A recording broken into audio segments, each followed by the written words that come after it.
காரணம் என்ன? யாக்கோபுக்கு தேவன் கொடுத்த வாக்குத்தத்தங்கள் சாதாரணமானதல்ல.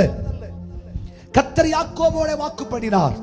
யாக்கோபே, உன்னை ஆசீர்வதிப்பேன், உன் சந்ததியை ஆசீர்வதிப்பேன், உன்னை நான் மேன்மைப்படுத்துவேன், உன்னை நான் கைவிட மாட்டேன், நான் உன் கூட இருப்பேன், நீ எங்க போனாலும் உன்னை காப்பேன், உன்னை திரும்பி வர பண்ணுவேன், நான் சொன்னதெல்லாம் உன் வாழ்க்கையில செய்வேன், நீ கலங்காத, நான் உன் கூட இருக்கிறேன் அப்படின்னு ஆண்டவர் ஒரு வாக்குத்தத்தம் கொடுத்தார் பாருங்க.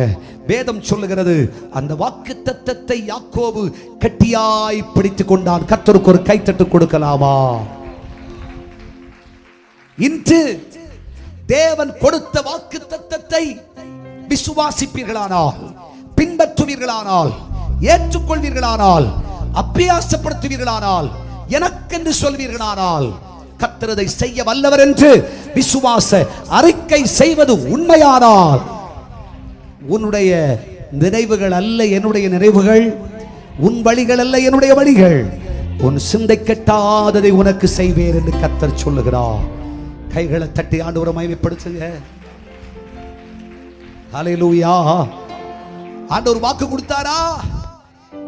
வாக்கு கொடுத்தார். எப்படி வாக்கு கொடுத்தார்? ஒரு சிறிய துண்டு பேப்பர்ல கொடுத்தார். எப்படி ஒரு வாக்குத்தத்தத்தை கொடுத்தார்? ஜெபிக்க வந்த அன்னைக்கு பாஸ்டர் எண்ணெய் வச்சு ஜெபிச்சு ஒரு வார்த்தை தான் சொல்லி விட்டார். அதுதான் உன் வாக்குத்தத்தம். கையை தூக்கி ஒரு அல்லேலூயா சொல்லு. அதை பிடிச்சுக்கிட்டேன். சாட்சி கட்டிங்கல்ல, அதை பிடிச்சுக்கிட்டேன், அதை விசுவாசிச்சேன், அப்படியே போன ஆண்டவருடைய வாழ்க்கையை ஆசீர்வதிச்சார். அல்லேலூயா சொல்லுங்க. ஒரு வார்த்தை தான் கர்த்தர் சொன்னார். அது எனக்காக. பிரசங்கிக்கும் பொழுதெல்லாம் நினைச்சுக்கிட்டு இருப்பேன், அது எனக்காக. கர்த்தர் எனக்காக பேசுகிறார், கர்த்தர் எனக்காக சொல்லுகிறார்.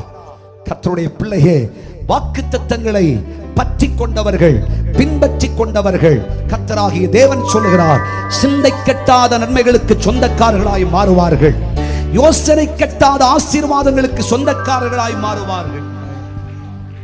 ஹல்லேலூயா.